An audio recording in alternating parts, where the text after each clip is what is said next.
ሰላም ወገኖች እንደምን ሰነበታችሁ በዩቲዩብ እና በፌስቡክ የምትከታተሉኝ ማለት ነው። አሁን ከፓልቶክ ወገኖቼ ጋር አንዳንድ ነገር ሳወራ ስለነበረ ወደ ትምህርቱ ሙድ ለመመለስ ትንሽ ጌታ ይረዳኛል እየሞከርኩኝ ነው። እግዚአብሔር የተመሰገነ ይሁን። ዛሬ የማካፍላችሁ ቃል የቲያጥሮን ድልነሺዎች የሚል ቃል ነው። የቲያጥሮን ቤተክርስቲያን በኤልዛቤል ትምህርት ምክንያት ምን ያህል ሰይጣናዊ የሆነ ልምምድ ውስጥ ገብታ እንደነበረ አሳይቻችኋለሁ። ዛሬ ደግሞ ያን ሁሉ አሸንፈው ድል ስለሚነሱት የቲያጥሮን ቅዱሳን ቃል አካፍላችኋለሁ። እናንተም ይህን ቃል ሰምታችሁ ትታነጹበት ዘንድ በእውነት ከልቤ እጸልያለሁ። እንደዚሁም እናንተም ለሌሎች ሼር በማድረግ ይህን ትምህርት እንዲደርሳቸው በጽድቅና በቅድስና እግዚአብሔርን በመፍራት እግዚአብሔርን አገልግለው ዘመናቸውን እንዲፈጽሙ ይረዳቸዋልና ይሄ ትምህርት ለሰዎች በማካፈል እንድትረዱኝ ሼር በማድረግ ሰብስክራይብ ያላደረጋችሁትም ደግሞ ሰብስክራይብ በማድረግና በመከታተል ትምህርቱን ከወደዳችሁት ላይክ በማድረግ በዚህ አገልግሎቴን እንድትደግፉ በጌታ ፍቅር አሳስባችኋለሁ። በቀጥታ ወደ ትምህርቱ ይሄዳለሁኝ። የዛሬው ርዕስ የቲያጥሮን ድልነሺዎች የሚል ነው። ቃሉንም የማነበው ጌታ ኢየሱስ ክርስቶስ ለቲያጥሮን ቤተክርስቲያን ከላከው መልእክት ውስጥ ቁጥር 25 እና 26 ላንብበው። 26ን ብቻ ከማነበው እንደም ከቁጥር 24 ልጀምር፣ ምክንያቱም ሐሳቡ አንድ ላይ ጥቅልል ብሎ እንዲገባልን ማለት ነው።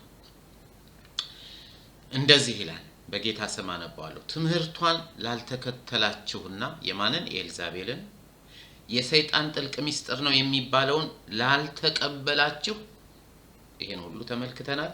በቲያጥሮን ለቀራችሁት ቅሬታዎች የሚለውን ባለፈው ሳምንት አይተናል። ለእናንተ ግን ይህን እላችኋለሁ፣ በእናንተ ላይ ተጨማሪ ሸክም አልጭንባችሁም። ይሄን ያላቸው ማን ነው? ጌታ ኢየሱስ ክርስቶስ። ለምን? ሸክም ስለነበረባቸው ተጨማሪ ሸክም አይጫንባችሁም ተብለዋል። ከዛ ምን ይላቸዋል? ብቻ እስክመጣ ድረስ ያላችሁን አጥብቃችሁ ያዙ። እግዚአብሔር አምላካችን ስሙ ይባረክ። ዛሬ የምናየው ታዲያ ድል ለሚነሳና ስራዬንም እስከመጨረሻው ለሚፈጽም ድል ለሚነሳና ስራዬንም እስከመጨረሻው ለሚፈጽም በአህዛብ ላይ ስልጣን ሰጠዋለሁ። እርሱም ይልና በብረት በትር ይገዛቸዋል፣ እንደ ሸክላ ዕቃም ይፈጫቸዋል። ይህም ልክ እኔ ከአባቴ ዘንድ ስልጣን እንደተቀበልኩት ነው። እኔም የንጋትን ኮከብ ሰጠዋለሁ። መንፈስ ለአብያተ ክርስቲያናት የሚናገረውን ጆሮ ያለው ይስማ። ጌታ ሆይ እናመሰግንሃለን። ክብርና ምስጋና ከዘላለም እስከ ዘላለም በሰማይም በምድርም ቅዱሱ እግዚአብሔር አባታችን ሆይ ለአንተ ይሁን። እናመሰግንሃለን ጌታ ሆይ፣ በሄድንበት ቦታ ሁሉ የእውቀትህን ሽታ ስለምትገልጥ እናመሰግንሃለን። እግዚአብሔር አምላካችን ሆይ የጥበብን ቃል እየሰጠህን ክርስቶስን እየገለጥን ለቅዱሳን ሁሉ እንድንናገር ይህን ስላደረከን የጥበብን ቃል መናገርን በቅዱሳን አገልጋዮች ውስጥ ስላስቀመጥክ ተመስገን። እኔም አገልጋይ ስለሆንኩ አመሰግንሃለሁ። የሚሰሙኝ ሁሉ ከቃልህ የተነሳ ጌታ ሆይ በህይወታቸው ለውጥ እንዲኖር እንዲባረኩበት ጸልያለሁ። ይህን ቃል ግን ሊለቅም ከነሱ ሊያርቅ ጌታ እግዚአብሔር አምላኬ ሆይ ወደ ስንፍና እንዲገቡ እግዚአብሔር የለም እስኪሉ ድረስ እንዲክዱ እግዚአብሔር አምላካችን ሆይ ሰዎችን ያጣደፈ ትምህርትን ከልባቸው የሚነቅለውን ክፉን አጋንንት በኢየሱስ ስም እንቃወማለን። እግዚአብሔር አምላክ ይገስጸው። በህዝብህ ልብ ላይ አንተ የዘራኸውን ወንጌል ለማበላሸት እንክርዳድ የሚዘራውን በኢየሱስ ክርስቶስ ስም ከወገኖቼ ልብ እንዲርቅ አዛለሁ። አንተ መልካም ነህ፣ ታስተምረናለህና ተመስገን። በጌታ በኢየሱስ ክርስቶስ ስም አምነን ከልባችን እንጸልያለን። አሜን አሜን አሜን። እግዚአብሔር አምላክ ይባርካችሁ። ድል ለሚነሳና ስራዬንም እስከመጨረሻው ለሚፈጽም ምን ለሚያደርግ? ለሚፈጽም ልክ እንደ ሌሎቹ አብያተ ክርስቲያናት እስካሁን እንዳየናቸው እንደ ኤፌሶን እንደ ሰምረኒስ እንደ ጴርጋሞን የቲያጥሮንን ቤተክርስቲያን ከዛም ቀጥሎ ፊላዴልፊያ ሰርዴስና ሎዶቅያ ሁሉ እንደሚባሉት እንደተነገሩት ጌታ ኢየሱስ ክርስቶስ ሁሉም ድል ይነሱ ዘንድ ይፈልጋል። አንተ አንቺም እኔም ሁላችንም ድል እንድንነሳ ጌታ ይፈልጋል። ሁላችንም ድል ለመንሳት ተዘጋጁ። ድል ለመንሳት በጌታ ኢየሱስ ክርስቶስና በሐዋርያቱ ትምህርት ለመኖር ተዘጋጁ። እስከዛሬ ያደረግነውን ስንፍና ጌታ ይቅር ይለናልና ተነሱ። እግዚአብሔር አምላካችንም ይረዳችኋል። የእግዚአብሔር ስም ብሩክ ይሁን። ስለዚህ ለሁሉም አብያተ ክርስቲያናት እንደተባለው ጌታ ድል ለሚነሳው ይያለ ለያንዳንዳቸው ተናግሯቸዋል። ተመልከቱ፣ ጌታ ይመጣል፣ እንሄዳለን። አንተ መልካም በጎ ባሪያ ወደ ጌታ ደስታ ግባ መባል አትፈልጉ? ስለዚህ አትርፈን እንጂ ከስረን እንዳንገኝ ድል ነሾች እንጂ ሉዘሮች እንዳንሆን ሁላችንም የምንነቃበት ጊዜ አሁን ነው። ስለዚህ ጌታ ኢየሱስ ክርስቶስ ድል ለሚነሱ ክርስቲያኖች ስለሚጠብቃቸው ተስፋ በሁሉም መልእክቶች ላይ በሰባቱም ቤተክርስቲያን ላይ ተናግሯል። ስለዚህ በሁሉም ቤተክርስቲያን በዚህም ዘመን ላለችው ቤተክርስቲያን ድል ለሚነሱ ክርስቲያኖች የሚጠብቃቸው ታላቅ ተስፋ አለ። በቲያጥሮን ቤተክርስቲያን ድል ነሾች ታዲያ እነማን ናቸው? ቲያጥሮን ቤተክርስቲያን የተመሰገነችበትንም የተነቀፈችበትንም ተመልክተናል። ስለዚህ የቲያጥሮን ቤተክርስቲያን ድል ነሾች ምን ይመስላሉ? የኤፌሶንን አይተናል። ወደ ቀደመው ፍቅራቸው የሚመለሱት ናቸው። የሰምረኔስን ተመልክተናል። ማለት እስከ መጨረሻው የሚጸኑት ናቸው። ዛም ላይ አይተናል። የጴርጋሞንን ተመልክተናል። ከበልዓም ትምህርት ርቀው የጌታ ኢየሱስ ክርስቶስን ምጽአት የሚጠባበቁ እነርሱ በእውነት ከልብ የሚያገለግሉ እነርሱ ድል ነሾች እንደሚሆኑ አይተናል። አሁን ደግሞ ለቲያጥሮን ቤተክርስቲያን የተባለውን ስንመለከት በቲያጥሮን ድል እንዲነሱ ጌታ የጠየቃቸው ሰዎች እነማን ናቸው ብለን ስንመለከት ጌታ በደንብ ያስተምረናል። ታዲያ የቲያጥሮን ድል ነሾች እነማን ናቸው? ድል የሚነሱት ቅዱሳኖች ስሙ በደንብ ነቀፋ ያልተገኘባቸው ቅሬታዎች ብቻ አይደሉም። ባለፈው ሳምንት ያየናቸው እንግዲህ ሸክም ተጨማሪ ያልጨንባቸውም የተባሉት ብቻ አይደሉም። ነቀፌታ ከደረሰባቸው መካከል ራሱ ከኤልዛቤል ትምህርት እና የትምህርቷን ዘይቤ ተከትሎ ካለው ልምምድ ውስጥ ወጥተው ንስሐ የሚገቡ ከሆነ ንስሐ የሚገቡት ሁሉ ድል ነሾች ናቸው። የኤልዛቤልን ትምህርትና የሰይጣን ጥልቅ ሚስጥር ነው የተባለው ከመከተል በንስሐ ተመልሰው የጌታንና የሐዋርያቱን ትምህርት በመከተል የጌታን ሥራ በጽናት እስከ መጨረሻው የሚፈጽሙ እነርሱ ድል ነሾች ይሆናሉ። እግዚአብሔር ይመስገን። እግዚአብሔር ይመስገን። እኔ ድል የምነሳው እስካሁን የነበሩኝን መልካም ነገሮችን እንዳያስኩ ግን ጌታ ከእኔ የሚነቅፈውን ደግሞ በንስሐ ተመልሼ እንደ እግዚአብሔር ፈቃድ መኖር ሲጀምር መልካሙንም አጥፍቼ ከነበረበትን ቦታ ተመልሼ እንደገና በክርስቶስ ትምህርት መኖር ሲጀምር እኔም ድል ነሽ ሆናለሁ። እኔ ብቻ አይደለሁም፣ አንተም አንቺም እኛ ሁላችንም ድል ነሾች እንሆናለን። በቁጥር 19 ላይ እዚህ ላይ የተጻፈውን ተመልክተናል። ጌታ ኢየሱስ ክርስቶስ ምን ብሏቸው እንደነበረ ስራህን፣ ፍቅርህን፣ እምነትህን፣ ትዕግስትህን፣ አገልግሎትህን አውቃለሁ ብሏቸዋል። ስለዚህ በቁጥር 19 ላይ ጌታ መልካም ስራቸውን እንደተቀበለላቸው አንብበን ነበር፣ ተማምረንበታል። መልካሙን ስራቸውን ሳይተው በተጨማሪም ጌታ የነቀፈውን ማንነታቸውን ወይም ድርጊታቸውን አስወግደው ለወንጌል እንደሚገባ እየኖሩ መጽናት ይኖርባቸዋል ድል ለመንሳት። ኤልዛቤል መድረኩን ተቆጣጥራ ወንጌል ማለት ይህ ነው እያስባለች ዝሙትን መፈጸምንና ለጣዖት የተሰዋውን መብላትን መንፈሳዊ አድርጋ አቅርባላቸው ስለነበረ ብዙዎች ስተዋልና ጌታ ስለቅሬታዎች ባለፈው የተናገረውን ባለፈው ሳምንት አይተናል። የጌታን መስራት ቀላል ነገር አልነበረም። በዚያች ከተማ ግን ጌታ ምን አላቸው? ሌላ አልጨነብህም፣ ስራህን አውቃለሁ አይደል ያላቸው። ስራህን አውቃለሁ፣ ፍቅርህን አውቃለሁ፣ ትዕግስትህን አውቃለሁ፣ አገልግሎትህን አውቃለሁ ነው ያላቸው ጌታ። እግዚአብሔር አምላካችን ስሙ ይባረክ። ይሄን እንደያዙ በዚህ ላይ በመጽናት በኤልዛቤል ትምህርት ተወስደው የነበሩት ደግሞ በመመለስ በንስሐ እንደገና እንደነዚህ እንደ ቅሬታዎቹ አይነት ኑሮ እየኖሩ ድል መንሳት ይችላሉ። እርሷ ምንም ነብይ ነኝ ብትልም ነብይ በፍሬ ነውና የሚታወቀው ማቴዎስ 7 ላይ እንዳለው ነቢያቱ በፍሬ ነውና የሚታወቁት ስራዋ የረከሰ በመሆኑ ማን ኤልዛቤል ስራዋ የረከሰ በመሆኑ ምክንያት ክርስቲያኖችን ከትክክለኛው መንገድ አሳስታ ክፉ ስራ ታሰራቸው ስለነበረች ሐሰተኛ ነብይ መሆኑ እርግጥ ነው። ምክንያቱም ፍሬዋ ምንድነው? ሴሰኝነትን፣ ዝሙትን፣ ለጣዖት የተሰዋ መብላትን እርሱ የሰይጣን ጥልቅ ሚስጥር ነው። ሰይጣንን ድል ለመንሳት የሰይጣን ልምምድ ውስጥ መግባት ያስፈልጋል የምትል አስተማሪ ነች። ለዛውም ነብይ ነኝ እያለች ነብይ ነኝ የምትለዋን ኤልዛቤልን አይደል ችላ ስላልካት የምነቅፍብህ ነገር ደግሞ አለኝ ነው ያለው። እሷ ነብይ ነኝ ትላለች፣ ጌታ ነብይ አይደለችም ይላል። ነብይ ነኝ ግን ሰይጣንን ድል ለመንሳት የሰይጣንን ስራ መለማመድ አስፈላጊ ነው ብላ ታስተምራለች፣ ብዙዎችን ታስታለች።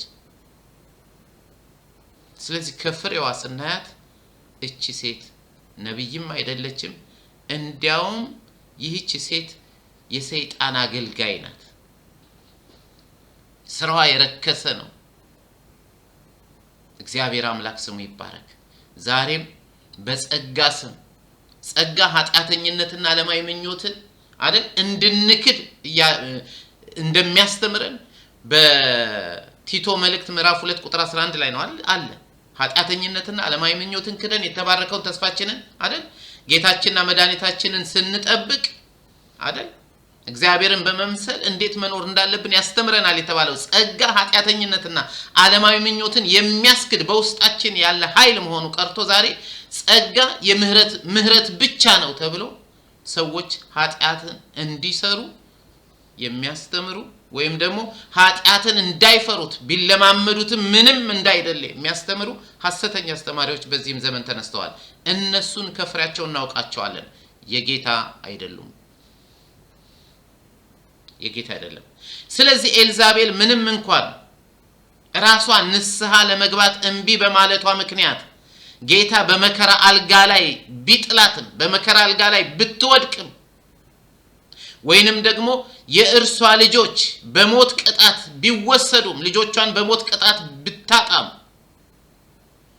የንስሐ ዕድል የተሰጣቸው ተከታዮቿ ግን በንስሐ ከተመለሱና በወንጌል እውነት ከጸኑ ድል የመንሳትና የተሰጠውንም የተስፋ ቃል አብሮ ከቅዱሳን ወንድሞቻቸውና እህቶቻቸው ጋር የመውረስ ዕድላቸው የተጠበቀ ነው።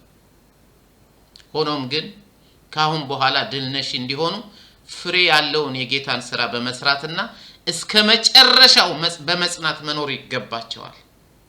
እንደዛ ነው አይደል የሚለው። እሷ ከዝሙቷ ንስሐ እንድትገባ ጌታ ጊዜ ሰጥቷት ነበር፣ ግን ፈቃደኛ አልሆነችም። እንዲያውም የጌታን አገልጋዮች ዝሙትንና ለጣዖት የተሰዋ መብላትን የምታስተምር ነች። አሁን ደጋግሜ እንዳልኩት ማለት ነው። ግን ጌታ ምን ይላል? ከእርሷም ጋር የሚያመነዝሩትን ከመንገዷ ንስሐ ካልገቡ ነው የሚለው። ከመንገዷ ንስሐ ካልገቡ በብርቱ ስቃይ ነው የሚለው። ቁጥር ስንት ላይ መሰላች? ስለዚህ በመከራ አልጋ ላይ ጥላታለሁ። ቁጥር 22 ከእርሷም ጋር የሚያመነዝሩትን ከመንገዷ ንስሐ ካልገቡ ብርቱ ስቃይ ያመጣባቸዋለሁ ይላል። ከመንገዷ ምን ካላሉ? ንስሐ ካልገቡ። ንስሐ ከገቡስ ከድል ነሾቹ ጋር ይቆጠራሉ።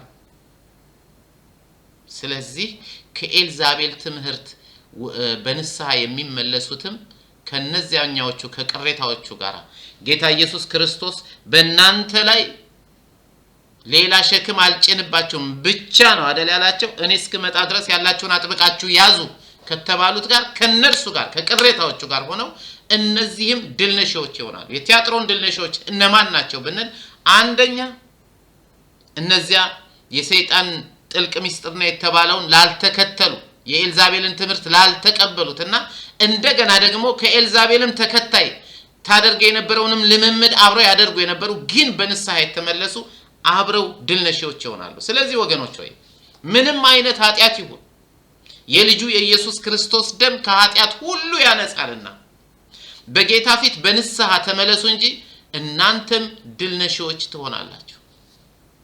አይገርም? ድል ነሺዎች ትሆናላችሁ። ድል እንነሳለን።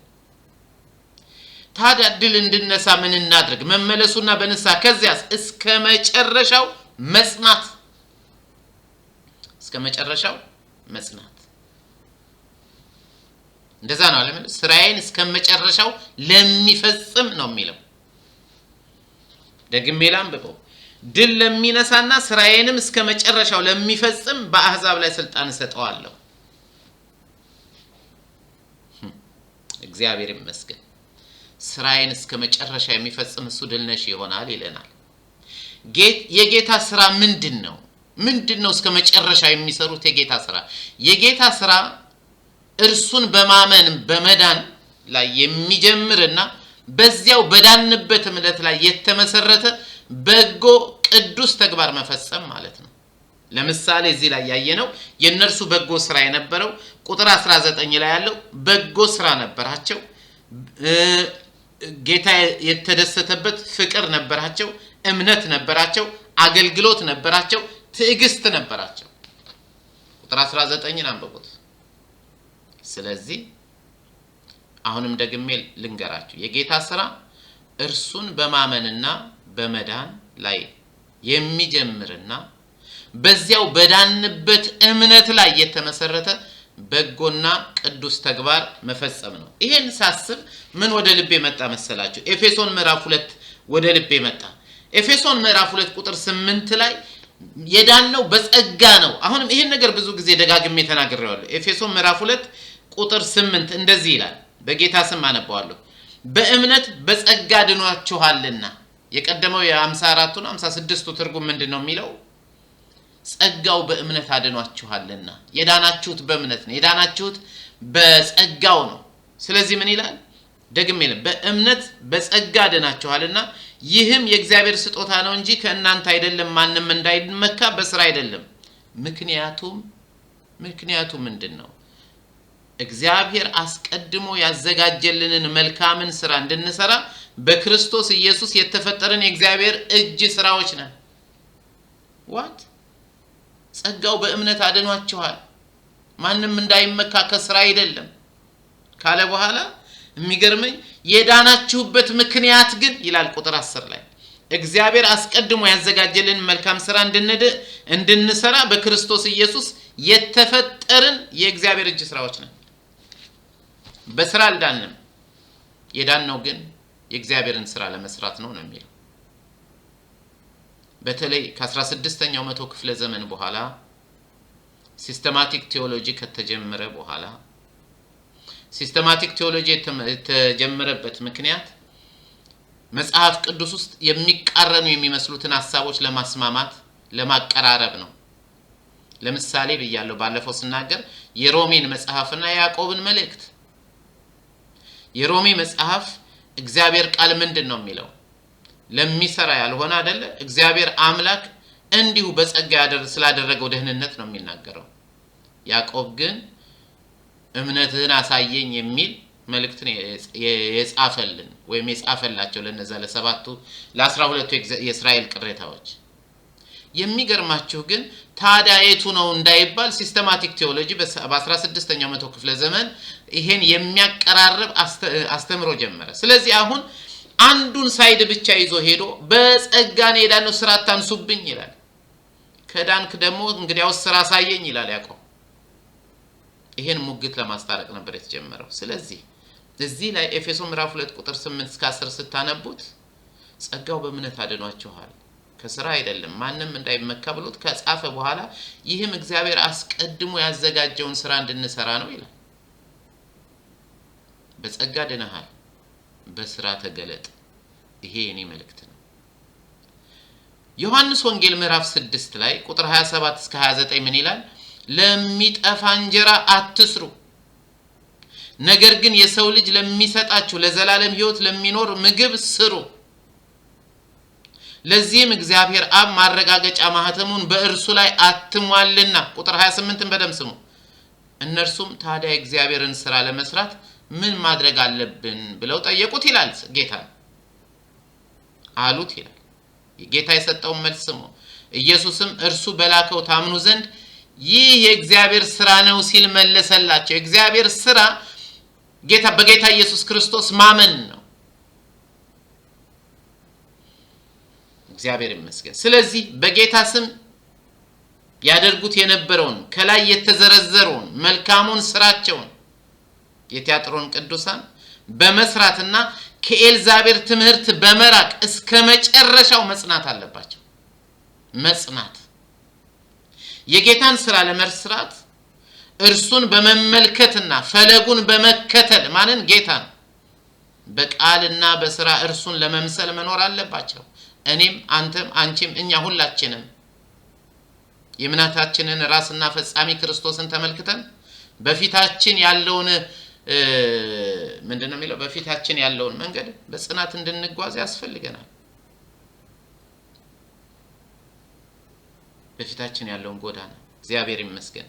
የጌታን ሥራ ለመስራት ጌታን መከተል፣ ፈለጉን መከተል፣ ጌታን መመልከት፣ በቃልና በሥራ እርሱን ለመምሰል መትጋት ይጠይቃል። ኤልዛቤል ግን በቲያጥሮን ቤተክርስቲያን ሁሉን ተቆጣጥራ ስለነበር ባለፈው እንዳልኳችሁ ኤልዛቤልን የተቃወመ መንፈስ ቅዱስን ተቃወመ እስኪባል ድረስ በቲያጥሮን ቤተክርስቲያን ችግር ተፈጥሮ እንደነበር የቤተክርስቲያንን ታሪክ ጠቅሼ ነግራችኋለሁ። እኛ ግን ክርስቶስን እንመለከታለን። ስለዚህ እሷ ሁሉን ተቆጣጥራ ምንም ማድረግ አንችልም በማለት ተስፋ መቁረጥ አልነበረባቸውም። ጌታን ተስፋ እንዳይቆርጡ እሷ እኮ ሁሉን ተቆጣጥራዋለች ብለው ተስፋ እንዳይቆርጡ ነው መልካምን ለመስራት ተነሱ እያለ ያበረታታቸው ነው። እሱን እንዲመለከቱ ልክ ፊልጵስዩስ 2:1-11 ያለውን አንብቡ። እርሱን ተመልክተን በትዕግስት እንሩጥ የሚለው በፊታችን ያለውን ሩጫ በትዕግስት እንሩጥ የሚለው ማንን? ጌታን ተመልክተን። ጌታ ይመስገን። እና በዚህ ጌታን ተመልክተን በቃልና በሥራ እሱን እየመሰልን ለመኖር በመናደርገው ጥረት ግን ያንድ ሰሞን ብቻ መሆን የለበትም። እስከ መጨረሻው አኺሪቴሉስ በግሪክኛው ማለት ነው። እስከ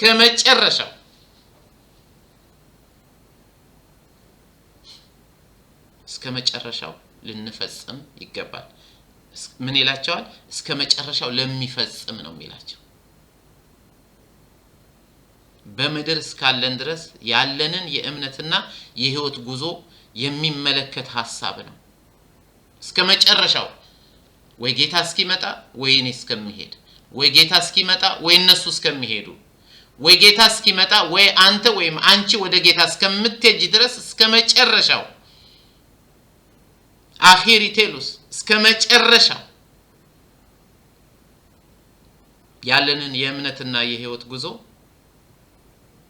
እንደ ጌታ ፈቃድ አድርገን ለማለፍ ጌታ ጸጋውን ያብዛልን። ጌታ ተመልሶ እስከሚመጣ እስከ ዓለም ፍጻሜ ድረስ ማለትም ሊሆን ይችላል። መጨረሻውም ሩቅ አይደለም። ምክንያቱም በራእይ 1:3 ላይ ምን ነበር ያለው? ዘመኑ ቀርቧል ብሎናል። የራእይ መጽሐፍ የሚጀምረው ዘመኑ ቀርቧል። የማን? የጌታ ኢየሱስ ክርስቶስ መምጫ። ዘመኑ ቀርቧል ወገኖች ሆይ፣ ቀርቧል። ካመንበት ጊዜ ይልቅ ደግሞ አሁን የበለጠ ቀርቧል። ከነ ጳውሎስ ይልቅ ለኛ በጣም ቅርብ ነው። ዘመኑ ቀርቧልና ወገኖች ሆይ ክርስቶስን በመምሰል በበጎ ሥራ በመጽናት እንድንኖር ጌታ ይርዳን። ይሄ እስከ መጨረሻው የሚፈጽም የሚለው አረፍተ ነገር ጽናትን የሚያመለክት አረፍተ ነገር ነው። እስከ መጨረሻው የሚፈጽም የጸና ሰው ስለሆነ ጽናት በክርስትና እምነት ውስጥ እጅግ አስፈላጊና ትልቅ ስፍራ የሚሰጠው ጽንሰ ሐሳብ ነው። ምን? ጽናት፣ መጽናት በክርስትና እምነታችን ውስጥ ትልቅ ስፍራ አለው። ክርስትና በእምነት የሚጀምር የህይወት መንገድ መሆኑ ግልጽ ነው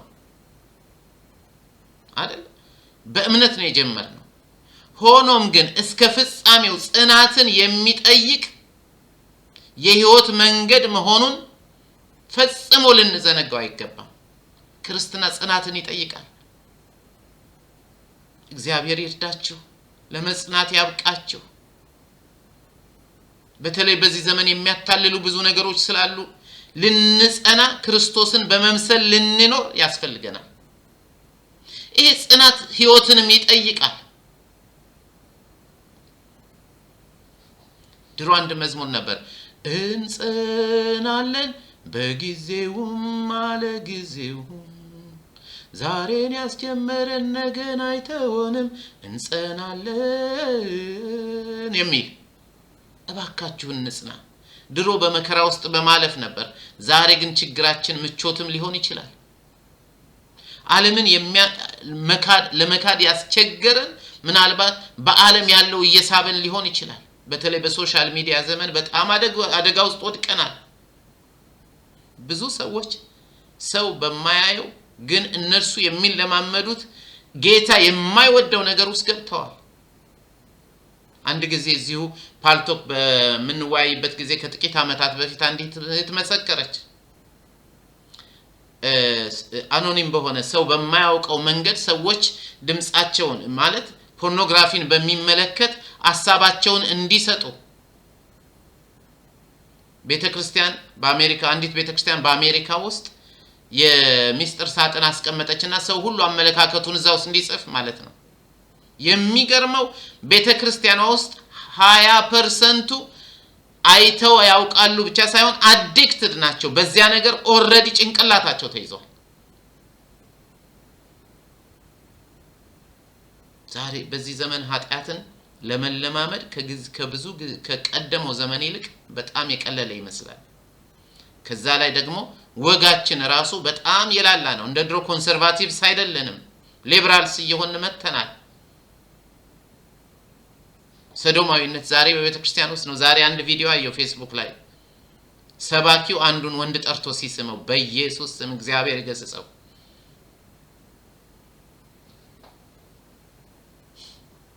ወገኖች ሆይ በእውነተኛው ወንጌል ጽኑ። ሐሰተኛ ነቢያት ለገንዘብ ጥቅም ሲሉ ለላካቸውም ለክፉ ሲሉ እኛን ወደሚያስት ነገር ይዘውን እንዳይገቡ እንጠንቀቅ። ለምን እዚህ ላይ እንዲህ እንደምናገር አላቅም፣ ዝም ብዬ ልለፈውና ልሄድ። ከዚህ ሐሳብ ተነስተን ስናስብ የቲያጥሮን ቅዱሳን ምንም ያክል ሌላ ሸክም እንደማይጨምርባቸው ጌታ ቢነግራቸው በጊዜው ውስጥ በትግል እንደነበሩ እንረዳለን። እስከ መጨረሻው መጽናት ስለዚህ ያስፈልጋቸው። ስለዚህ ምንም እንኳን ሌላ አዲስ ሸክም ባይጨመርባቸው በሚያልፉበት ሁኔታ ውስጥ ግን መጽናት ይጠበቅባቸው ነበር።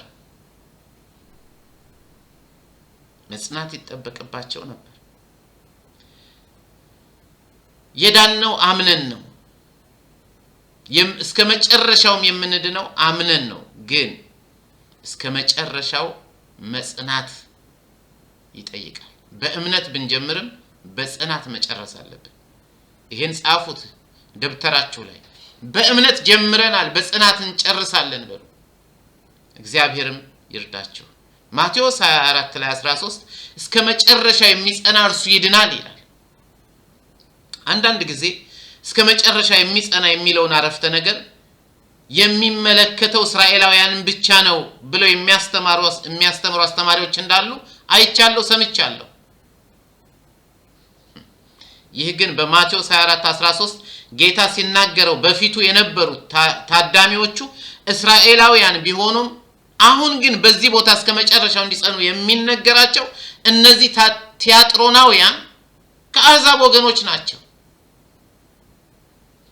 ስለዚህ እስከ መጨረሻው መጽናት በመጨረሻው በሰባኛው ሱባኤ በያዕቆብ የመከራ ዘመን እስራኤላውያን እንዲሆኑ የተጠየቁት ብቻ ሳይሆን ከአሕዛብ ወገን የሆኑት እነዚህ የቲያጥሮን ቤተክርስቲያን ቅዱሳን እስከ መጨረሻው እንዲጸኑ ተጠይቀዋልና እስራኤላውያን ብቻ ነው የሚመለከተው የሚለውን እኔ አልቀበልም።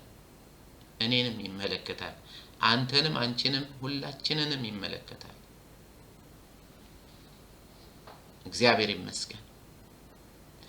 እንግዲህ እስከ መጨረሻው መጽናት እኛንም ሁሉ የሚመለከተን መሆኑን ለደቂቃ እንኳን መዘንጋት የለብንም ቅዱሳን። አንድ ጥቅስ ላንብብላችሁ። ዕብራውያን ምዕራፍ 12 ላይ ያለ ዕብራውያን ምዕራፍ 12 ከ1 እስከ 3 እንዲህ ይላል። እንግዲህ እነዚህን የመሳሰሉ ብዙ ምስክሮች እንደ ደመና በዙሪያችን ካሉን፣ ምዕራፍ 11 ላይ ያሉት በብሉይ ኪዳን የነበሩት እነዛ ታላላቅ የእምነት ሰዎች ማለት ነው ከነ አብርሃም ጀምሮ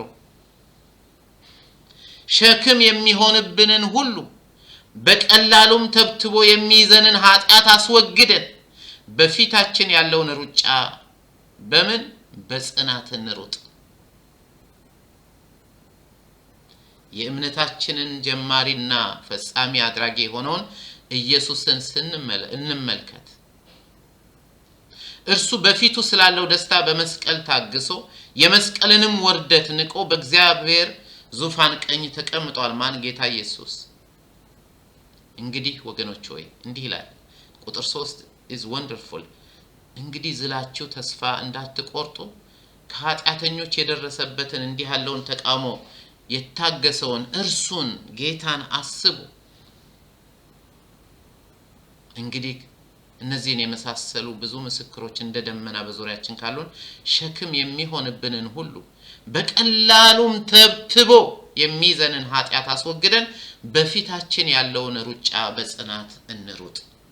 this is ለሁላችንም እኛም ሆነን በየትኛውም ዘመን የነበሩና ለወደፊቱም ጌታ እስኪመጣ ድረስ የሚኖሩ ቅዱሳን የመጀመሪያውን እምነታቸውን እስከ መጨረሻው አጽንተው እንዲይዙ ነው መጽሐፍ ቅዱስ የሚያስተምረው። የሚመለከተው እስራኤልን ነው፣ በሰባኛው ሱባኤ ነው፣ አንተንም ይመለከታል እኔንም። ዕብራውያን 10 ከ35 እስከ 39 የሚለውን ላንብብላችሁ። እንግዲህ ታላቅ ብድራት ያለውን ድፍረታችሁን አትጣሉ። ምን ያለውን? ታላቅ ብድራት አለው ጌታ ተስፋ ሰጥቶናል። የዚያ ተስፋ ተሸላሚዎች ትሆናላችሁ። ታላቅ ብድራት ያለውን ነው የሚለው። ድፍረታችሁን አትጣሉ፣ የእግዚአብሔርን ፈቃድ አድርጋችሁ የተሰጣችሁንም የተስፋ ቃል እንድታገኙ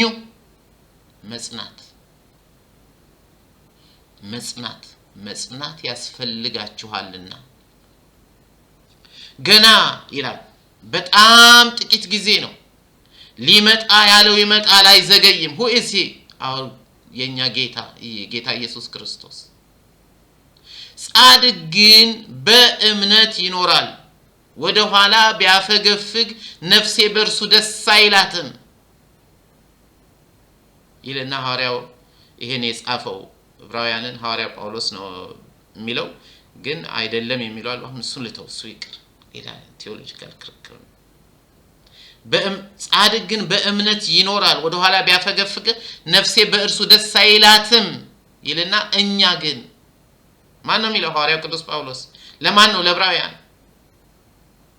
ለኔ፣ ላንተ፣ ለኛ። እኛ ግን ነፍሳቸውን ሊያድኑ ከሚያምኑት ነን እንጂ ወደ ጥፋት ከሚያፈገፍጉት አይደለንም። ጽኑ ነን ወገኖች። የትምህርት ንፋስ ስንቱን ይዞት ሄደ? ስንቱን። የኃጢአት ጥማት ስንቱን ይዞት ሄደ? የስኬት ፍላጎት ስንቱን ይዞት ሄደ? እኔ እዚህ ላይ በጣም ደስ የሚሉኝ ማዘር ቴሬዛ ናቸው። ማዘር ቴሬዛን በጣም ከማደንቃቸው ከማከብራቸው ሰዎች አንዷ ናቸው። አይ ኖ ሺ ኢዝ ካቶሊክ እንደሆነ አውቃለሁ።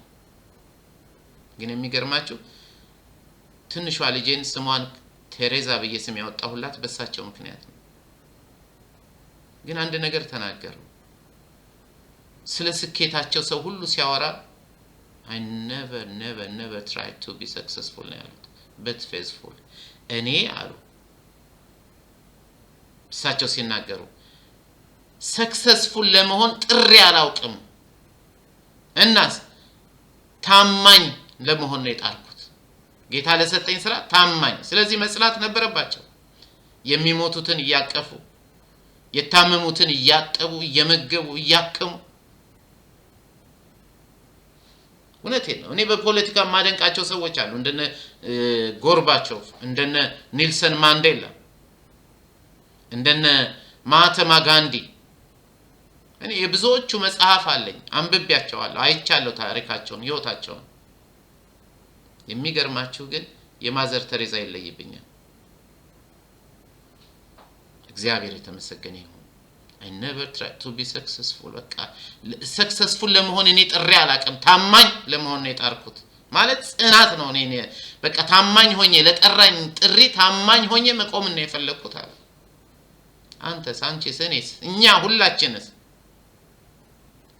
ክርስቶስን የትርፍ ጊዜ ያደረግን ሰዎች በተለይ ድል መንሳት ትፈልጋላችሁ? ጽኑ። በእውነተኛው ወንጌል ላይ ጽኑ። ደግሜ ላንብበውና አልፋለሁ። እንግዲህ ታላቅ ብድራት ያለውን ድፍረታችሁን አትጣሉ። የእግዚአብሔርን ፈቃድ አድርጋችሁ የተሰጣችሁን የተስፋ ቃል እንድታገኙ መጽናት ያስፈልጋችኋልና። ገና በጣም ጥቂት ጊዜ ነው፣ ሊመጣ ያለው ይመጣል፣ አይዘገይም።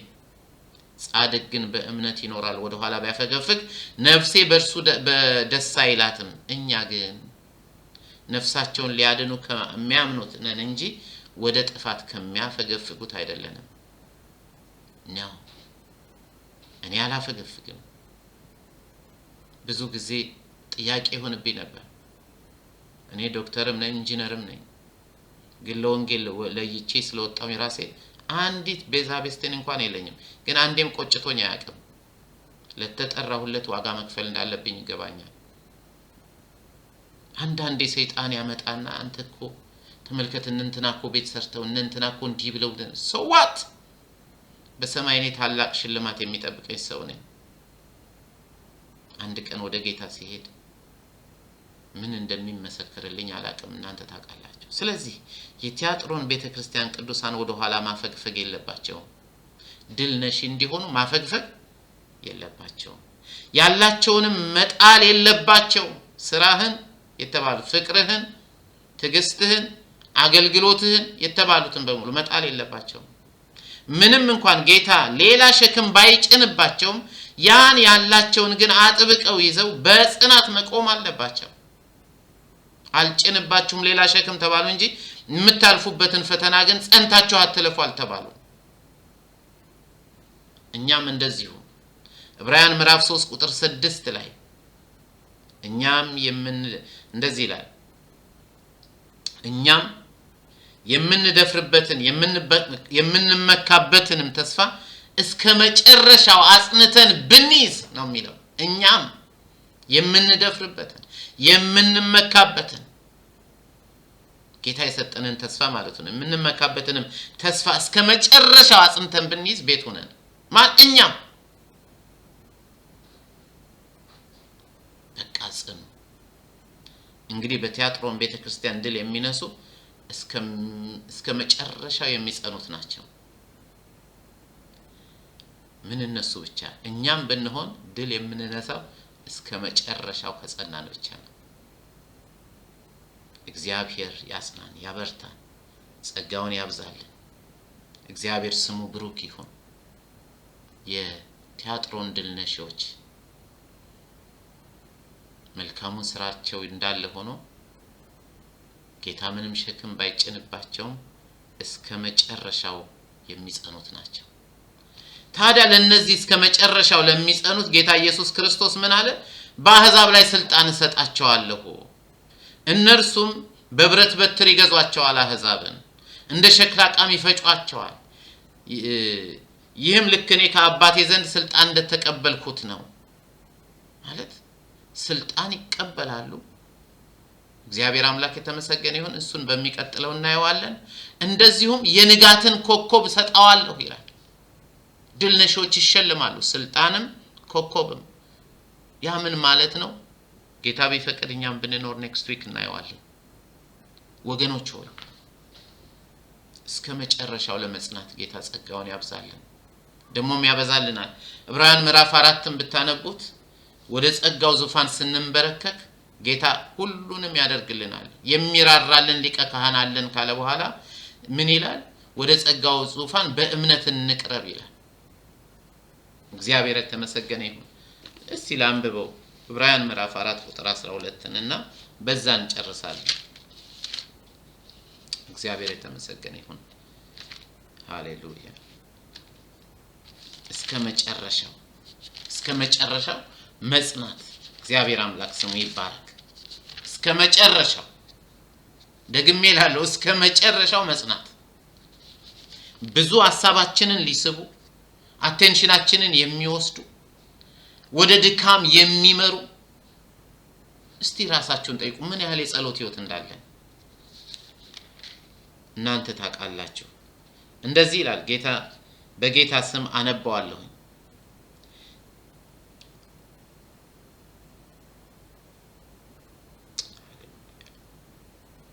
ቁጥር 14 ጀምሮ ራያን 4:14 እንግዲህ ወደ ሰማያት ያረገ ታላቅ ሊቀ ካህናት የእግዚአብሔር ልጅ ኢየሱስ ስላለን እምነታችንን አጥብቀን። እስቲ ፓልቶክ ላይ የምትሰሙ የእናንተ ጽሁፍ ይታየኛል። ሌሎቻችሁም አጥብቀን ብላችሁ እስቲ ጻፉ። ቢያንስ ይሄን ቪዲዮ የምታዩ አጥብቀን መያዝ ብላችሁ ጻፉ። ዩቲዩብም ላይ ቢሆን ማለት ነው። አጥብቀን እንግዲህ ወደ ሰማያት ያረገ ታላቅ ሊቀ ካህናት የእግዚአብሔር ልጅ ኢየሱስ ስላለን እምነታችንን አጥብቀን እንያዝ። በድካማችን የማይራራልን ሊቀ ካህናት የለንምና፣ ነገር ግን እንደኛ በማንኛውም ነገር የተፈተነ ሊቀ ካህናት አለን፣ ይሁን እንጂ ምንም ኃጢአት አልሰራም ይልና እንግዲህ ምህረትን እንድንቀበልና በሚያስፈልገንም ጊዜ የሚረዳንን ጸጋ እንድናገኝ ወደ ጸጋው ዙፋን በእምነት እንቅረብ። አጥብቀን እንያዝ። ጸጋ እስካስፈለገን ወደ ጸጋው ዙፋን በእምነት እንቅረብ። ጌታ ይረዳናል። የሚራራልን ሊቀ ካህን አለን። whatever ወገኖች ሆይ ጽኑ። እግዚአብሔር ይባርካችሁ የጻፋችሁ በሙሉ። ይሄን ያህል ሰው እየሰማኝ መሆኑ ራሱ ለኔ ትልቅ ደስታ ነው። አጥብቀን መያዝ አለብን። ይሄ ለአይሁዶች ብቻ የተባለ አይደለም። it's for all of us። ስለ ሁላችንም የተባለ ነው። እግዚአብሔር ይርዳችሁ። በመታልፉበት ነገር ሁሉ ለክርስቶስ እንድትወሰኑ፣ ለክርስቶስ ብቻ እንድትኖሩ እግዚአብሔር አምላካችን ጸጋውን ያብዛላችሁ። በእውነት እኔ አንድ ምስክርነት መሰከላችሁ ደስ ይለኛል። በቪዲዮ ግን መስክሬው ስለማላቅ የምታዩ ሰዎች፣ እኔ ሁለተኛ ጊዜ እግሬ ብረት ሲቀየር ማለት ነው የነበረው ህመም ይሄ ነው አይባልም። ይሄ ነው በፍጹም አይባልም። ልክ ሁለት ማደንዘዣ ነው የሚሰጧችሁ። አንዱ አፌ ላይ ነው ማለት እንድተኛ በኦፕሬሽኑ ጊዜ፣ ሁለተኛው ቁስሉ ላይ ነው። አጥንቴ በመጋዝ ነው የሚቆረጠው። የሚገርመው ከእንቅልፌ ስነቃ እግሬ ላይ የነበረው ቁስል አንጎሌ ከውስጤ የሚንቀሳቀስ እስኪመስለኝ ድረስ በጣም ያም ነበር። በኋላ በቃ በጣም አለቀስኩ። ይብዬ ነው ያለቀስኩት። ጌታ ሆይ በዚህ ቦታ ችግር አለብኝ፣ በዚህ ቦታ ችግር አለብኝ። አሁን ደግሞ ጤናዬ ላይ ችግር ያለብኝ እንደገና ኦፕሬሽኑ እንዴት እንዲሆናል? እውነቴን ነው የምላችሁ፣ እጅግ አለቀስኩ። በኋላ አልጋዬ ላይ እንዳለው እንደ እውነት እነዛ በደርግ ዘመን እግዚአብሔር የለም እሱ የአሳቢዎች እሳቤ ነው ይሉ ነበር። ማለት ሰው አስቦ የፈጠረው እንጂ እግዚአብሔር የለም እንደዛ ይሆን እንዴ ብዬ እስከማስብ ድረስ ማለት ነው። በኋላ ነርሷን ጠራዋት። ምንድነው በጣም ያመኛል፣ በጣም አሞኛል። እዚህ ላይ ስለሆነ በጀርባዬ በኩል ስለሆነ ማደንዘዣ የገባው ምን ይላሉ? ማደንዘዣውን ጨምረው አለችኝ። ብጨምረው ማደንዘዣው ያልቃል እንጂ በፍጹም ህመሙ አልለቀቀኝም። በኋላ እየደጋገምኩ ስጠራት አቶ ይመር እኛ እኮ ላንተ ብቻ አይደለም እዚህ ያለ ነው። ያው አያቴ ስም ይመር ስለሆነ እዚህ ይመር ስለሚሉኝ ማለት ነው። ላንተ ብቻ አይደለም ብዙ ታማሚዎች አሉብን። 10 እየደወልክ አታስቸግረን። ምንም ልናደርግ አንችልም። አሁን ማደንዘዣው ካልሰራ ምን ማድረግ እንችላለን አለችኝና ሄደች። ህመሙ ግን በቃ ምን ልበላችሁ በጣም ኃይለኛ ነበር። መጨረሻ ላይ ዶክተሩን ጥሪልኝ ስላት ዶክተሩ ኖትፋል ምንድነው ኢመርጀንሲ ላይ ነው ምናምን ያለች፣ ዊኬንድ ነበር። በጣም አስቸገረችኝ። መጨረሻ ላይ ሰውየው ይሄ አነስቴዚያ የሚሰጠው ሰው ተጣርቶ መጣ። ዶክተሩ ከወገቤ ገልበጥ ሲያደርገኝ ለካ ማደንዘዣው ወደ ሰውነቴ ከመግባት ይልቅ አልጋው ላይ እየፈሰሰ ነበር። ለዚህ ነው ያ በመጋዝ የተቆረጠ እግር እንደዚያ ሲያመኝ የነበረው ማለት ነው። እጅግ አለቅስ ነበር። አንድ በጣም የምወደው ጓደኛዬ ከኢትዮጵያ መጣ፣ መታመሜን ሰምቶ ማለት ነው። አሁን በነግራችሁ ማን እንደሆነ ታውቁታላችሁ፣ ግን አልነግራችሁም እና ታዋቂ ነው ማለት ነው። መጣና መኪና እየነዳ ቤት የወሰደኝ። በበነገታ ወደ ሪሃቢሊቴሽን ሴንተር ሄዳለሁ። ግን እግዚአብሔር አለ ስለ ሁለተኛ እንዲህ እንዳትል ብሎ ገሰጸኝ ማለት ነው። ተግሳጽ ሳይሆን በምክር መልክ ነው የገሰጸኝ። ከዛ ሄጄ በጣም በቃ እግዚአብሔር እውነት አለ እያልኩ ስል አልጋዬ ላይ የልጅ አልጋ ላይ ነበር የተኛሁት። የልጅ አልጋ ከፍ ያለ ነው። ምን ሰማሁ? የሚገርማችሁ እኮ ነው። ነጭ የለበሰ ሰው ለኔ ጌታ ኢየሱስ ወደ ክፍሌ ገባ። እሱ ከሄደ በኋላ እጄን ያዘኝ፣ ወደ አንድ ከፍተኛ ተራራ ይዞኝ ሄደ። እኔ በጣም ህፃን ልጅ ሆንኩኝ። ወደዚያ ተራራ ይዞኝ ሲሄድ በተራራውን ያቋረጠ ልክ ምንድነው የሚባለው ሱፐርማን እንደሚባለው ነው ይዞኝ የበረረው እና ይዞኝ ሲሄድ ላይ ተራራው ጫፍ ላይ ስንደርስ የሆነ ደን አለ። እዛ ላይ ቆመን እኔ ወዲያውኑ አንድ መረዳት ገባ ውስጤ። ይህች ኢየሩሳሌም ከተማ ናት የሚል ማለት ነው።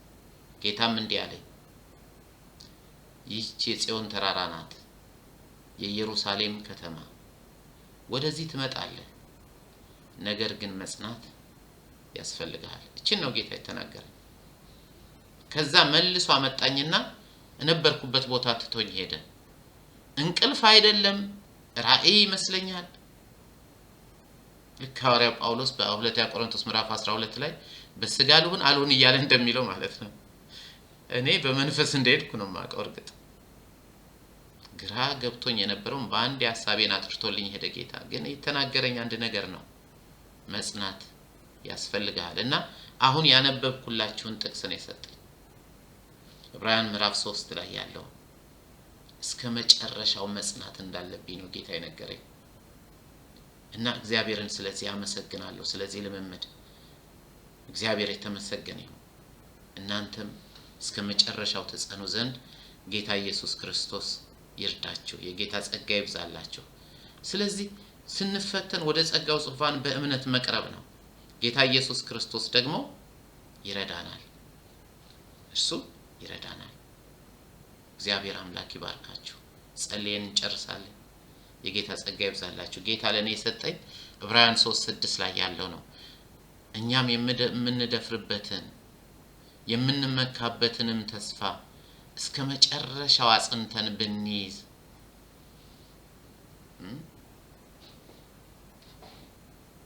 አጽንተን ብንይዝ የሚለው መደበኛው ትርጉም ላይ ደግሞ አጽንተን ብንጠብቅ ነው የሚለው።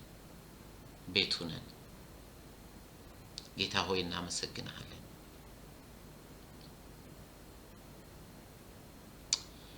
እኔ አመሰግናለሁ ጌታ ኢየሱስ። እስከ መጨረሻው ጸና ዘንድ ጸጋ ይብዛልኝ።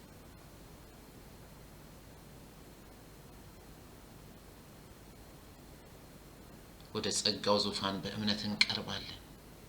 በዚህ ዓለም ላይ ካለው የትምህርት ንፋስ የተወሰዱ በኃጢአት ልምምድ ውስጥ የገቡ አስቀድሞ በአንተ ቤት የሰሩ የተጉ ያገለገሉ በእምነታቸው በፍቅራቸው በትዕግስታቸው በአገልግሎታቸው የታወቁ በመልካም ስራቸው የታወቁ ዛሬ ግን የደከሙትን ትቀሰቅስ ዘንድ በንስሐ ትጠራቸው ዘንድ እንደገና ይጸኑ ዘንድ እንድትመክራቸው ጸልያለሁ።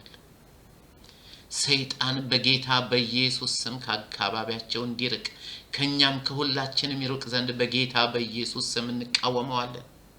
እባብና ጊንጡን ትረግጦ ዘንድ በጠላት ኃይል ሁሉ ላይ ስልጣን ሰጠዋቸው ብሎናልና ጌታ ሆይ በዚህ ስልጣን በጌታ በኢየሱስ ክርስቶስ ስም ክፉን እንቃወመዋለንና ከእኛ አርቀው ለብዙዎች በንስሐ የመመለስና የድል መንሳት ሕይወት ይሁንላቸው። ጌታ ሆይ ተመስገን ተመስገን። በጌታ በኢየሱስ ስም አምነን እንጸልያለን። አሜን አሜን አሜን። ጌታ ይባርካችሁ። የጌታ ጸጋ ይብዛላችሁ። ለሌሎችም በማካፈል ይሄን ሼር በማድረግ ላይክ በማድረግ ሀሳባችሁን ኮሜንት ሴክሽን ላይ በመጻፍ አገልግሎቴን እንድትደግፉ በጌታ ፍቅር አሳስባለሁ። ደህና ደሩ። ተባረኩ።